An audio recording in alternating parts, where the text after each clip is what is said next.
When the sun was still low and the sand hadn't yet burned our feet, it was time to go.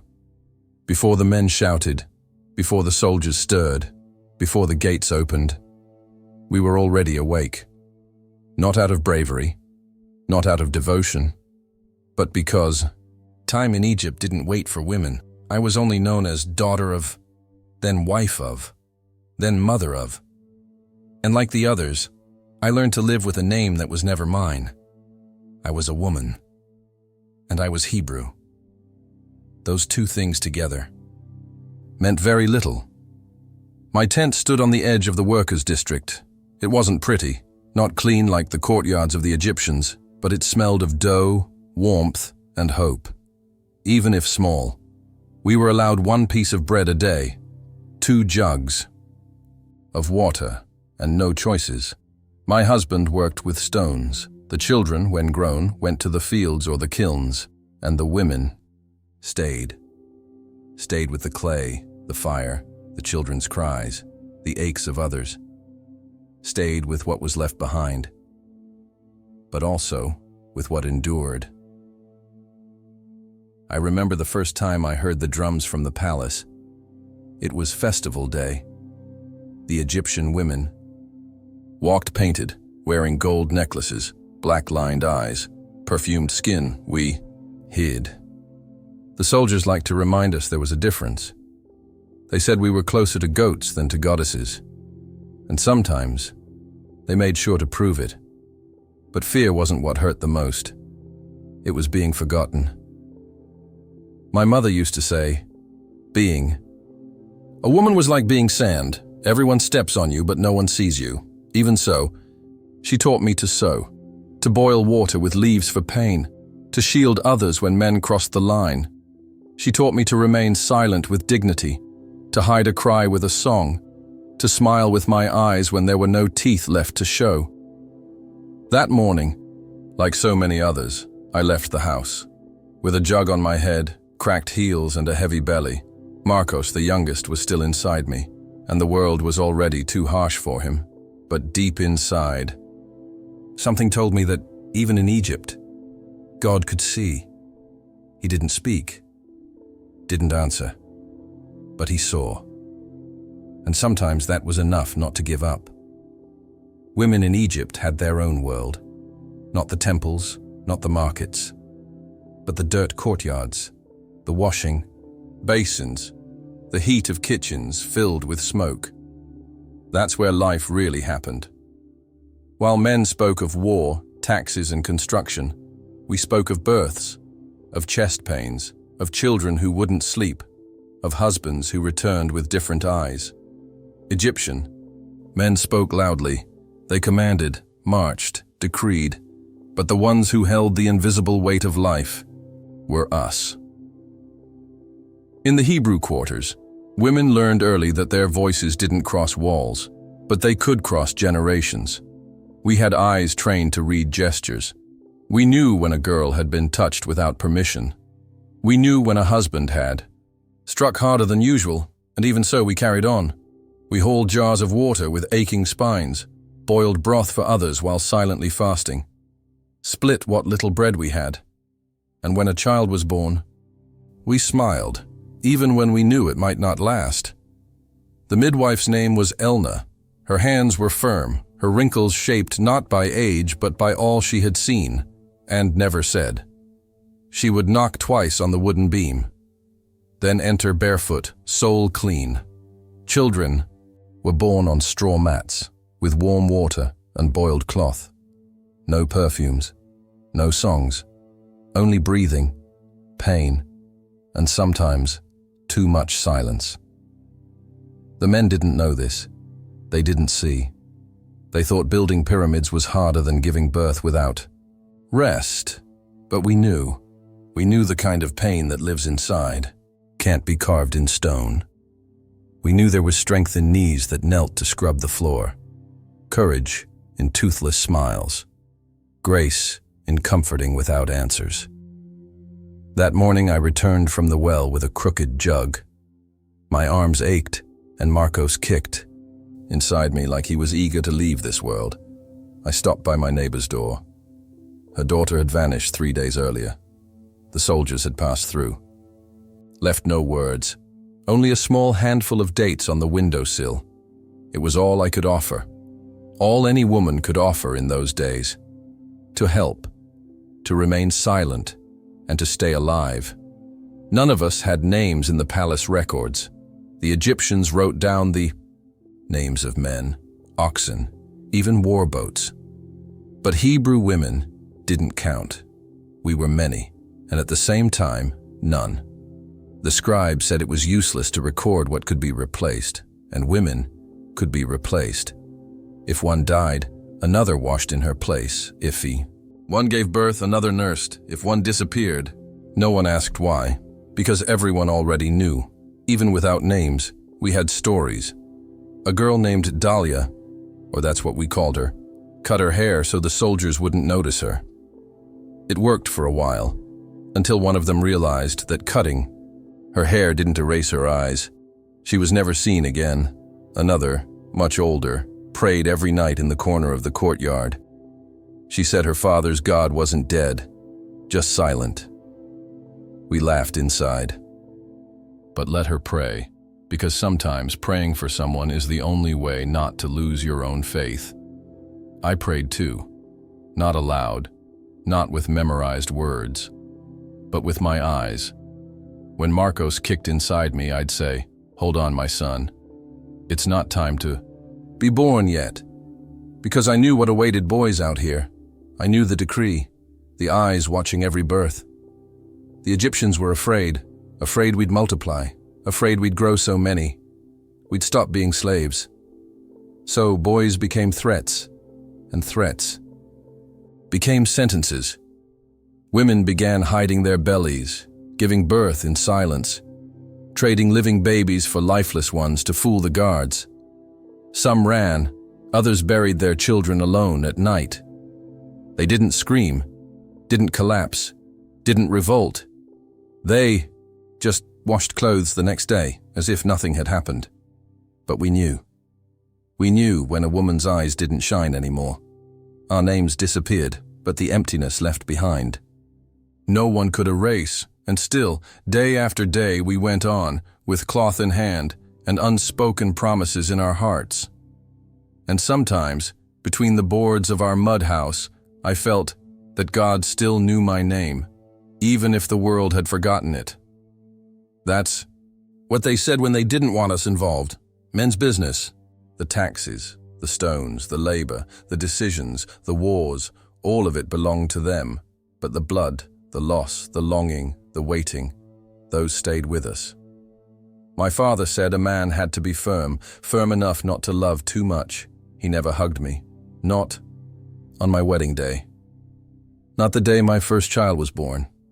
Not even when my mother died and I cried alone in the corner, dishcloth still in hand. He just looked at me, nodded, and left.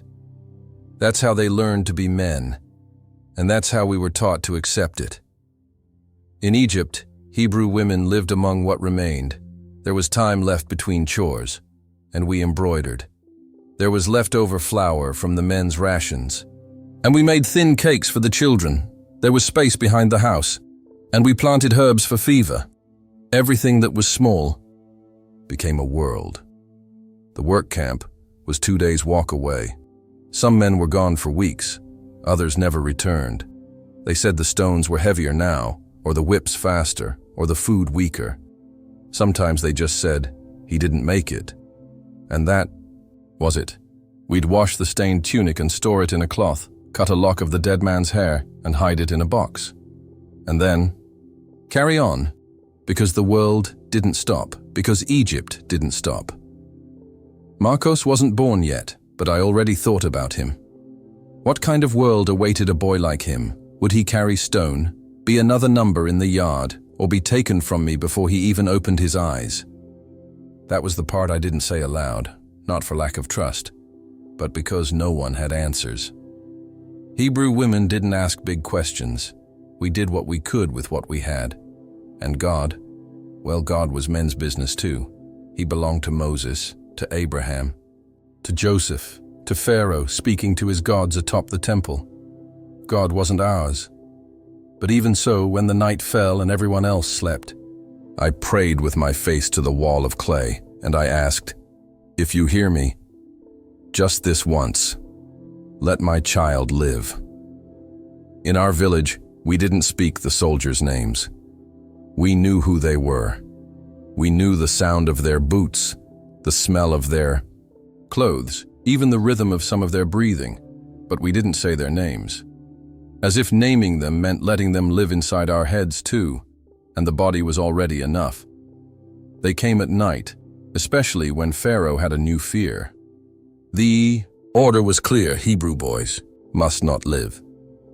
But their fear wore uniforms, banging on doors, short, sharp shouts, footsteps running between homes, women hiding newborns in flower baskets, under mats, behind empty jars.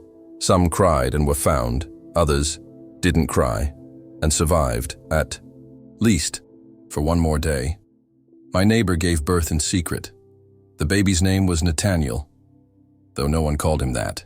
He was just the baby. For safety, for fear, for not getting too attached. She hid him for 3 weeks. During the day, he stayed tucked in a basket covered with cloth. At night, she fed him quietly, like someone who knows love can be a death sentence. But one night, someone heard him cry, and crying called the soldiers. She ran, left through the back, baby in arms, disappeared into the reeds by the Nile. Some said she made it, others said they caught her before she reached the water.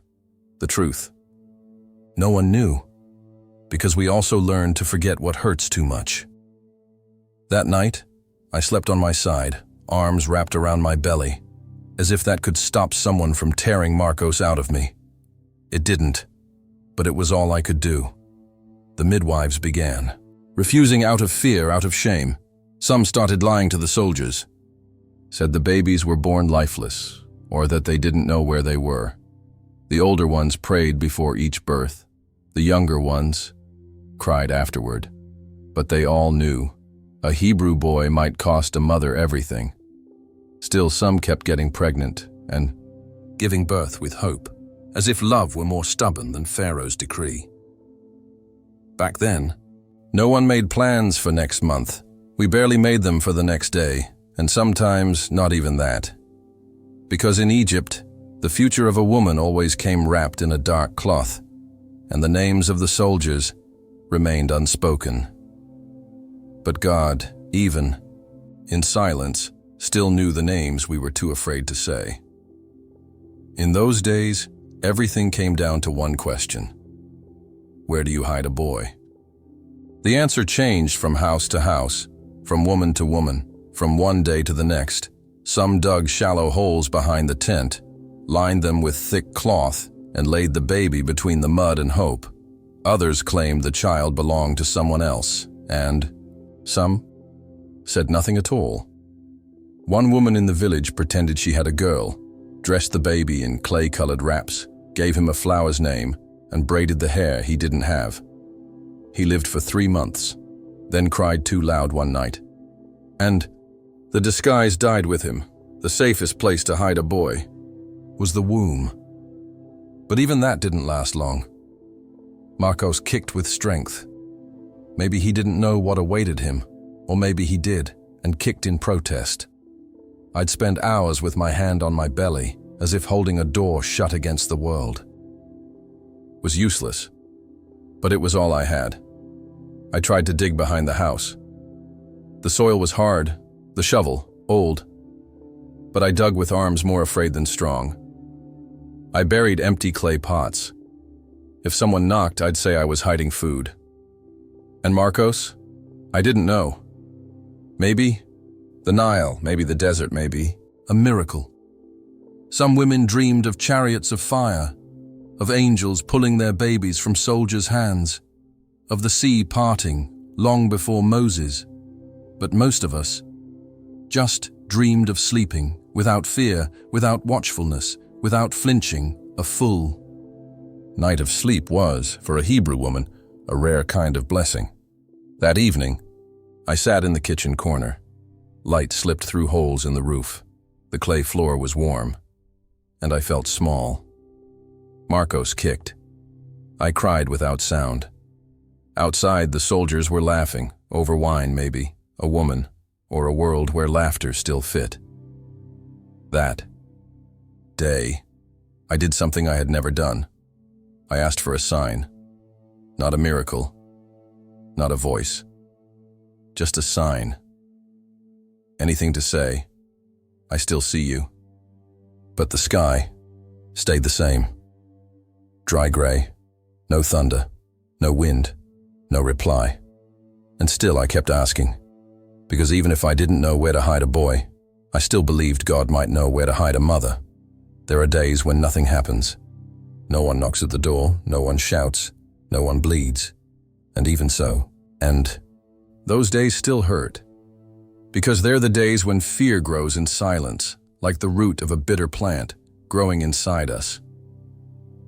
In the village, the absence of news was its own kind of punishment, because the woman who didn't know where her child was the woman who had already lost her peace, and just didn't realize it yet.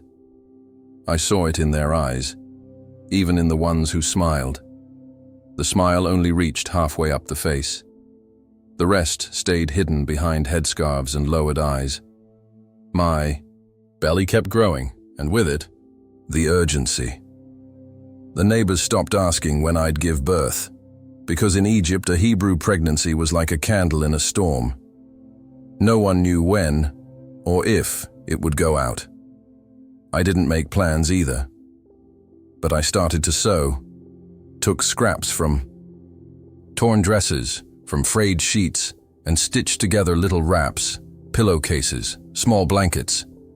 Not a trousseau, a gesture, a way of saying that even without a future, this child was already awaited. One night, I sat by the cold fire and listed to myself the names I'd like to give him. No Egyptian names, no common ones. I thought of names that meant refuge, peace, survival. But then I remembered names draw attention, and a named boy was a loved boy, and a loved boy was a dangerous boy. I returned to silence and waited. That week, a woman gave birth in the field. The baby came fast. She was alone, kneeling in the dirt, gripping the roots of a dry bush. An Egyptian farmer passed and saw her. He told the guards. The next day, they found her tent empty, only dried blood on the floor and the cord from a makeshift cradle in the corner. The child, no one ever saw again. That's why we feared even when nothing happened. Because in Egypt, silence had a sharp edge too. It cut slowly. And on the days when nothing happened, we bled inside, quietly.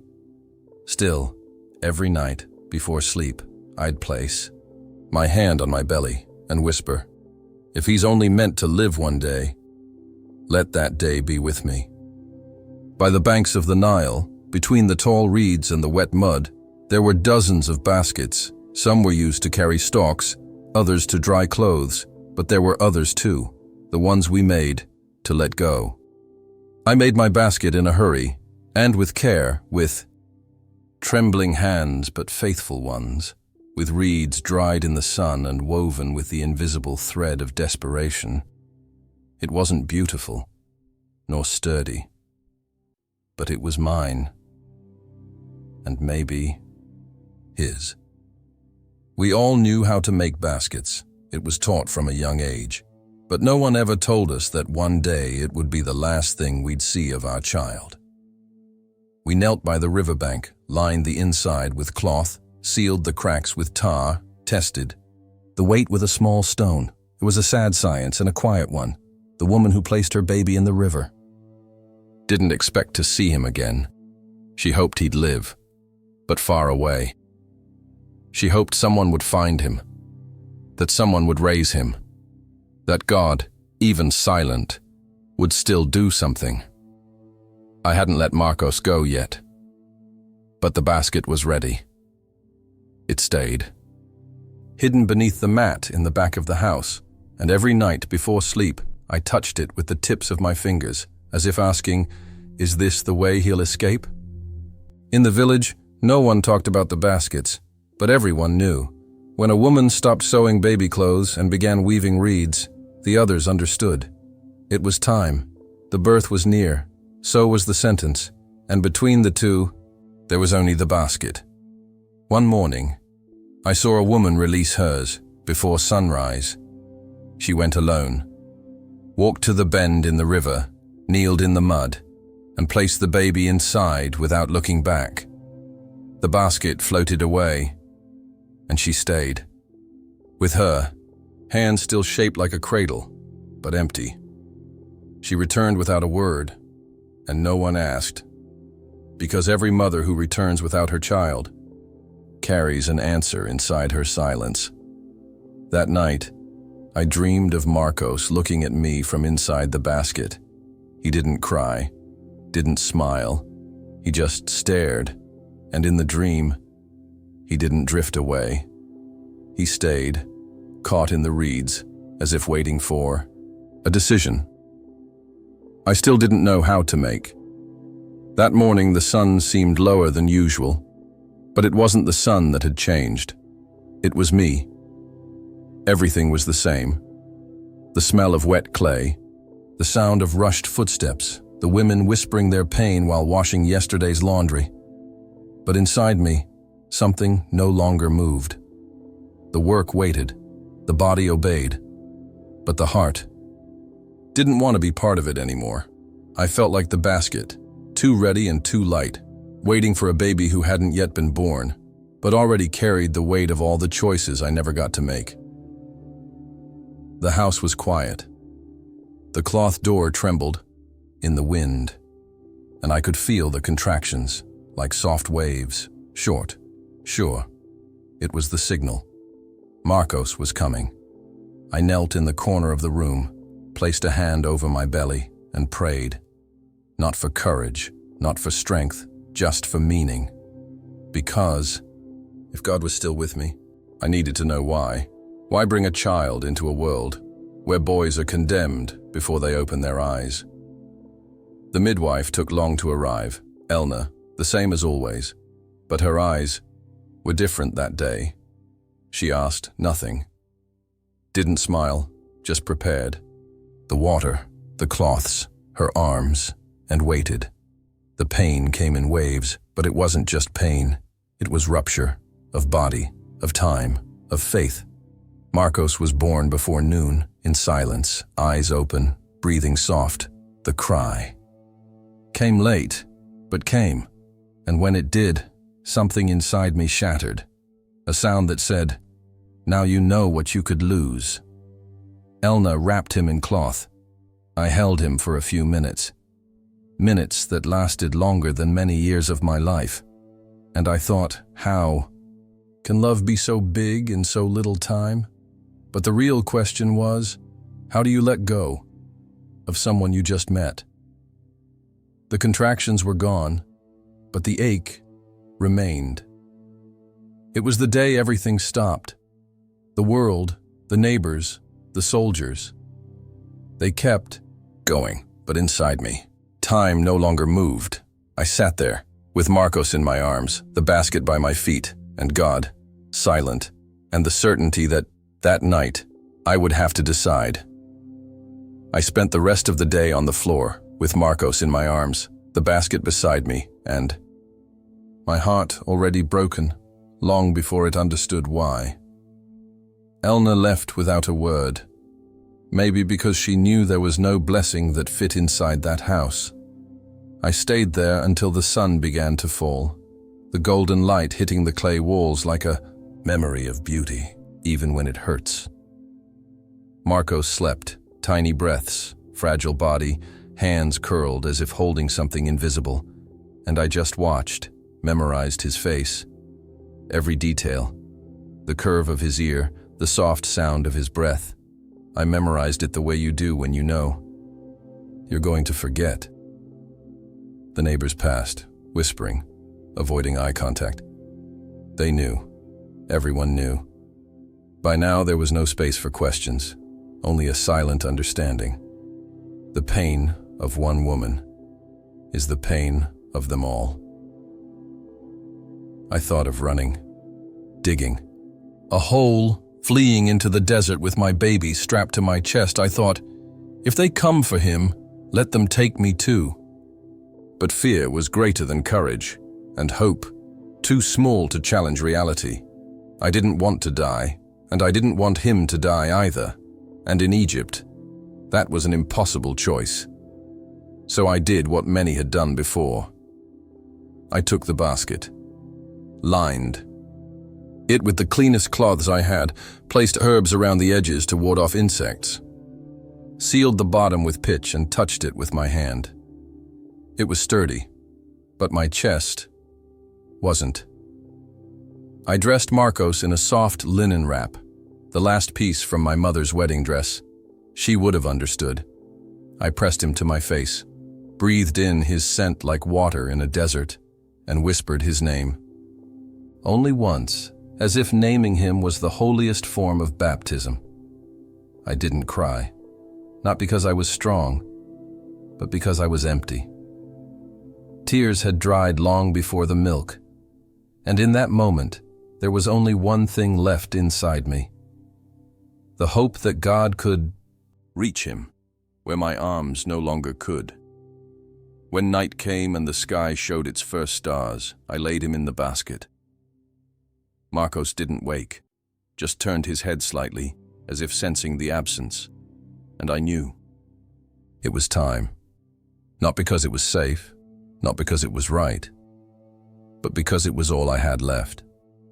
Sometimes, in Egypt, when a mother lets her child go, she's not giving up on him. She's choosing not to die with him. I reached the riverbank when the sky was already dark blue. Not yet night. Not still day.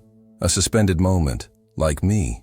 The reeds swayed in the wind, the water moved without hurry, and the world seemed unaware that, there, a mother was about to give away everything she had. Marcos still slept. The basket felt heavier in my heart than in my hands.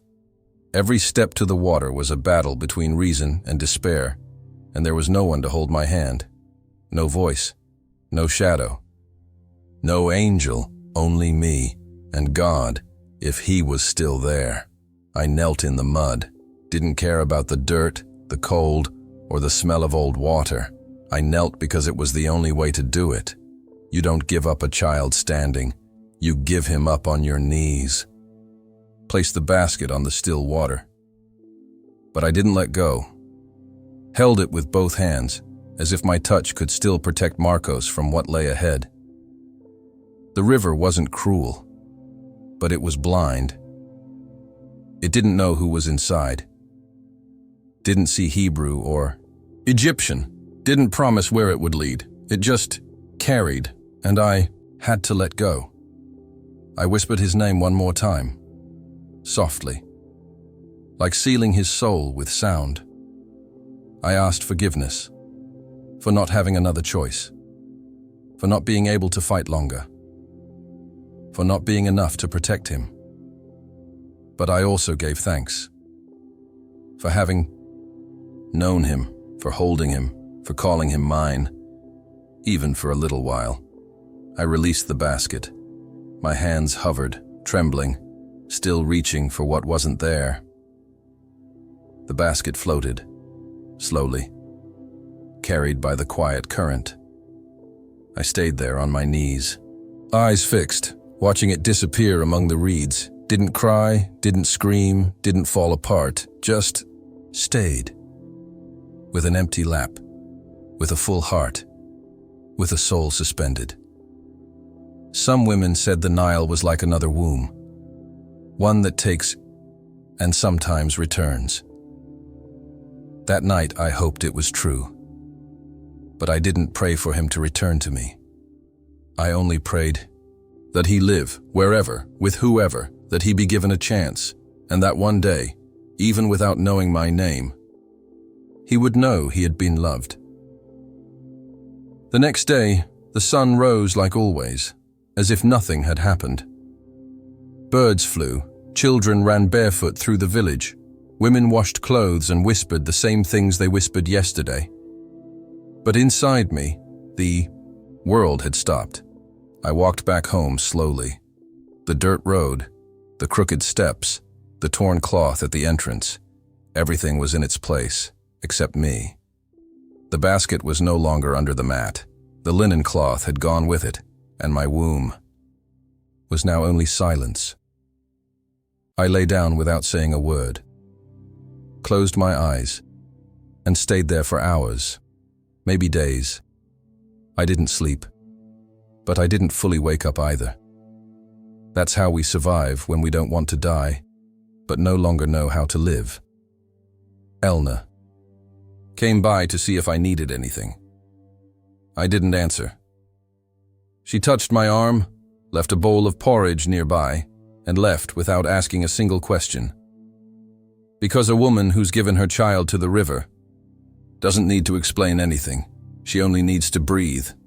And sometimes, not even that. In the village, no one said a word, but glances lingered longer. Some offered food. Others simply sat nearby, as if their silence could help hold mine together. And it did. Because sometimes, what heals a woman most is another woman who simply stays. That afternoon, I sat outside the house. The sun warmed the earth. Grains dried on a stretched-out cloth. Life kept going. And that's when I understood. The pain of women in Egypt doesn't scream. It spreads. Like fine dust, it seeps into skin, into eyes pretending not to see, into a body that keeps working, but it never disappears. It only transforms into strength. I didn't know where Marcos was. Didn't know if someone had found him, if he was crying, sleeping, surviving. But at night, I still placed my hand on my chest, as if cradling a child that was no longer there. And I whispered, "If you are alive, live well. And if one day you look up at the sky and feel something warm, know that it was me." Still praying, even now. After giving a child to the river, everything changes. Water no longer sounds the same. The wind no longer cools. Even silence no longer brings rest, but the body keeps going. Even without a whole soul, it keeps going. A few days later, I sat in the same corner where I used to pray, but the words wouldn't come. Faith sometimes leaves quietly, like someone who closes the door slowly, not to disturb.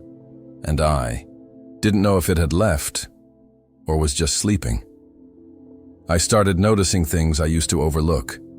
The sound of water hitting stone. The crooked walk of the old woman at the end of the street. The way a child grabbed her mother's skirt when a soldier walked by. Tiny things, but they echoed inside me. Because when you lose what's biggest, your soul hides in what's smallest. One afternoon, I heard women talking about a rumor. They said a Hebrew baby had been found. By someone important. Someone from the palace. That the child was being raised, cared for, clothed, alive, and that maybe he was Hebrew. My heart wanted to run, to fly to the river, the palace, the impossible. But my body stayed, because too much hope after pain also hurts. That night, I sat outside and looked up. It had been a long time since I had done that. Too long. I took a deep breath, felt the scent of clay, of burned wood, of wet cloth, and for the first time, I asked nothing. I just said, "God, if you're still there, listen to me in silence."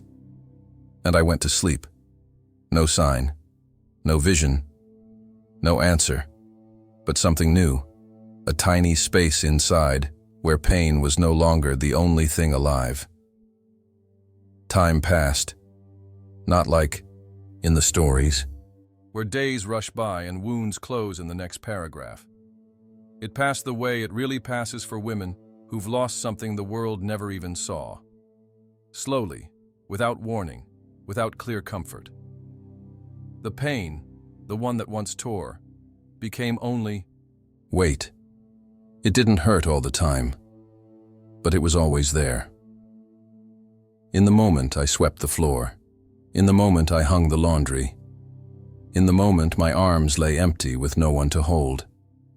It was a hollow space where Marcos's name still echoed, but I didn't speak it anymore. Not to others, not to myself.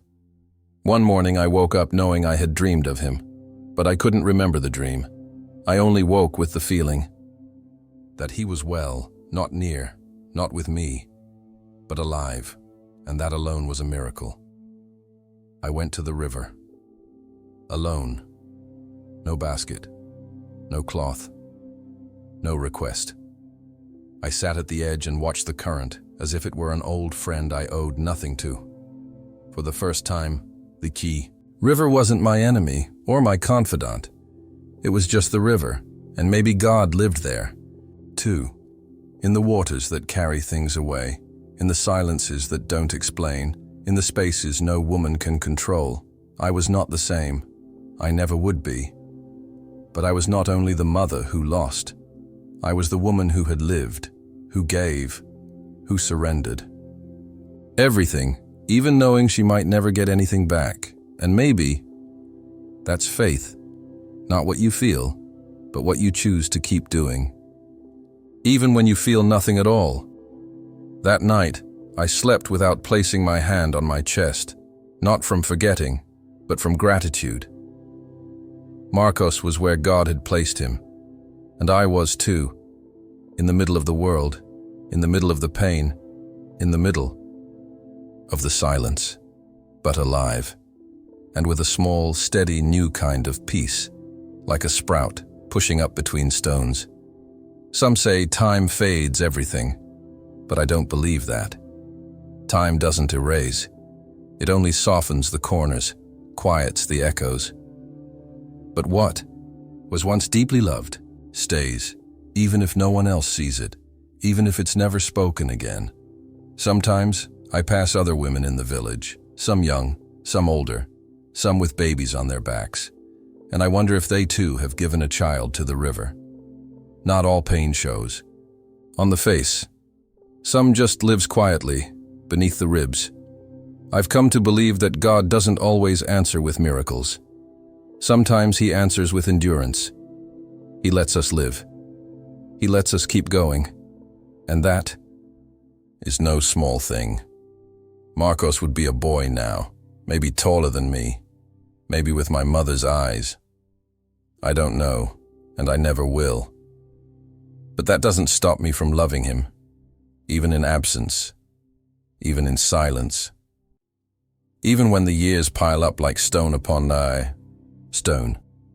If he ever remembers me, not by name, not by face, but by feeling, I hope it's warmth.